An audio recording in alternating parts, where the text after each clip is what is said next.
Again, what is music? What does it really mean? My perception of what music means is it's rhythm of the heart, rhythm of the earth, the environment. Yes, there is rhythm in sounds, but that's such a small part of it. And for deaf people, even smaller still, the least important feature. There's visual rhythm, the internal rhythm within us. There are many types of rhythm, and that is all music. It's all around us. But humans tend to focus only on the auditory component, but music to me is all of these. It's rhythm. It's not just limited to the auditory sense. Auditory is what's just one type, and it has its place, but it's reflected in many more ways. So I think that when I wrote and signed iMusic, that was my way of sharing with the world that those forms are out there. It's so simple and it's right there. I wanted to make them aware that that was music, to nudge them and hope that from there people would discover more of it themselves, like you. Dance is more about using your feet to the top of your head, moving your whole body. Every part of you is a language, using your body as the words. Language is made up of sentences, words arranged in a particular way that convey meaning. Well, dance is like that, but the words are your body, and the way you move creates meaning. Then there's poetry, and finally music or signed music. Poetry has a structure, a set form. It has stanzas and repetition, and that's what gives meaning to the whole. It's similar to Ella's work, her performance, The Treasure, that I watched yesterday, or other examples, perhaps such as monologues. What makes them different? There is a deaf gentleman in Montreal who has been performing for a long time, and he does a lot of monologues. There's history, feeling of a person in character, such as a young boy telling a story. In contrast, Ella's poem plays with repetition in the individual stanzas, each building on the previous, and then at the end it takes you back to the beginning. It portrays poetic prose. Sign music, on the other hand, well, it's more rhythmic. It has more beats. It has beats that you can manipulate to create rhythm, similar to 2/4 time or 3/5 time. Having studied percussions for 3 years, I learned about 2/4 time, 1, 2, 3, 4, 1, 2, 3, 4, or 3/5 time. They have subdivisions within the beats to add color. It adds interest between the beats. And I thought that's the same for sign. In sign, we use 1, 2, 1, 2, 3, 1, 2, 1, 2, 3, repeating that. But if we had 1, 2, 1, 2, 3, and then threw in a rapid succession of claps or polyrhythmic features, then visually we can create those same rhythms and beats, throwing in bursts of beats within it to add to it. There'd be this interplay of rhythm inside. It becomes like the color of movement. Something like 1, 2, 1, 2, 3, 1, 2, 1, 2, 3, 1, 2, 1, 2, 3. By repeating that, and then by adding bursts of polyrhythmic features within each of the beats, you're adding color to it. It's similar to music, where percussion adds in the cymbals or the string instruments or wind instruments to complement and to add to the rhythm. Something that is using a different time signature, say 1/8, or even something more complex. The same can be done with signs. So with my sign music, I added in a separate dynamic element with sudden movements of my body by adjusting the tempo, slow and fast, also by manipulating light and dark, movements up and down, or facial expressions with different tempos. The light and dark aspects may be having one rhythm of its own count, and the facial manipulation a different count. Subtly playing with those various rhythms and counts, but this can be done simultaneously, superimposing them, blending them together into one seamless yet colorful piece of work. It isn't linear like 1, 2, 1, 2, 3, 1, 2, 1, 2, 3, which is valid, and it is a different form of music than mine. I guess what I'm trying to say in answer to your question is dance uses movement, poetry uses stanza, music has measures and counts intertwined. At least that's my observation. And I hope to discuss that more in depth.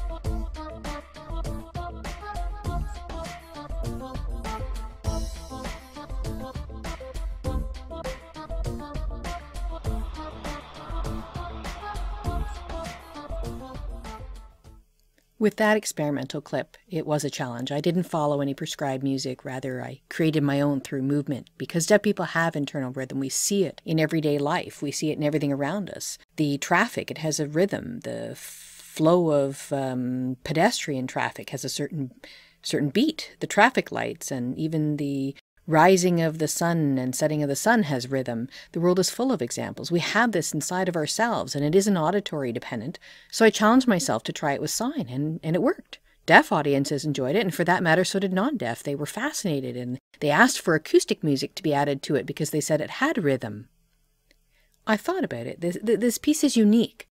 It's a challenge to them, and many of the people don't create this, but I'd like to see more, to see it flourish, to have more deaf artists and express themselves in this medium for the sake of the children too, because children need exposure. Most people think that deaf children don't need music, but it isn't true. They have music within them. We need to foster it and feed it. Oh, it's different, I believe. Dance is the movement of the body. It doesn't have a language like ASL or other sign languages as part of it. It is an art form unto itself. With poetry, it has language. It has words or signs as part of it. Signed music, though, in my perception, the signs do not necessarily have any relationship to the sound. Rather, the signs themselves, the way they move, they create the music. That's my perception.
Deaf people use their hands to communicate. And that can be transformed into art. In this case, the movements of a peacock. How can I explain this? If you watch the behavior and movements of the peacock and replicate that on your hands, see here? My body becomes the bird's body, my hands his head. Can you see it here?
I think the importance of my clip is mainly the visual aspect. In addition to the repetition, the patterns, the rhythm of the movements.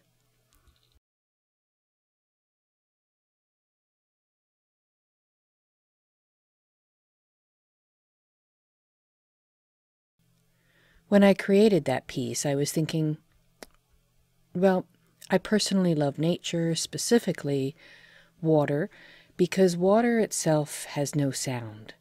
Even though it can make noise, such as waves or drips, it itself has no sound. When it is raining, the rain doesn't make noise. It's only when it hits an object that a sound is created.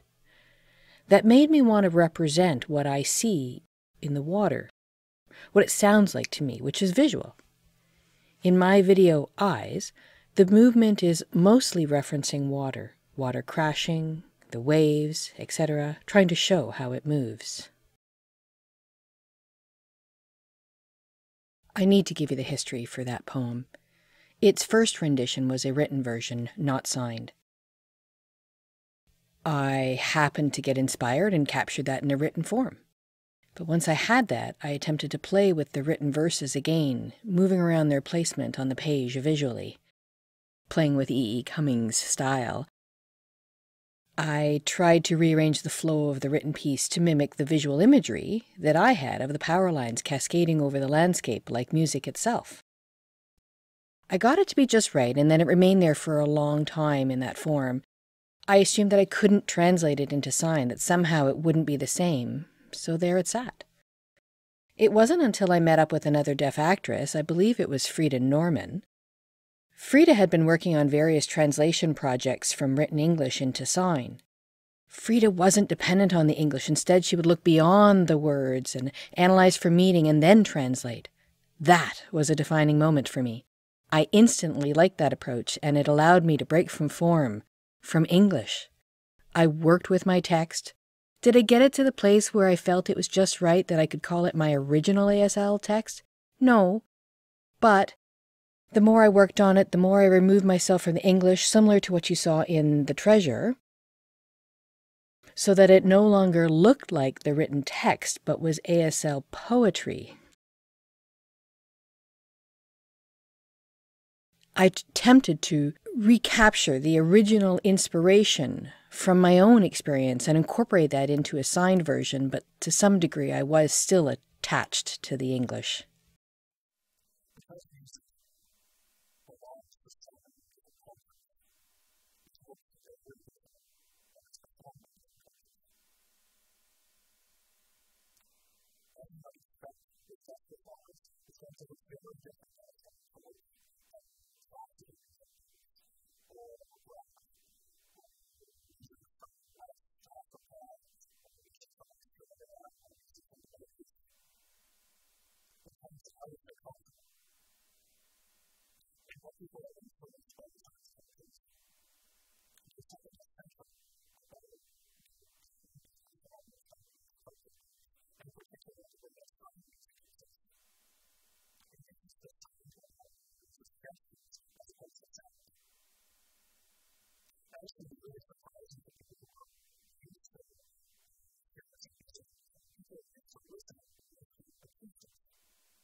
Now that you've watched the video, listened to their interviews, seen their performances, and heard their varying perspectives, and in some cases the similarities between their comments, it really showcases the qualities necessary, which include heart, gestures, and the hands, a visual component, the deaf experience, and multimedia. Combine all of those, and they transform into that.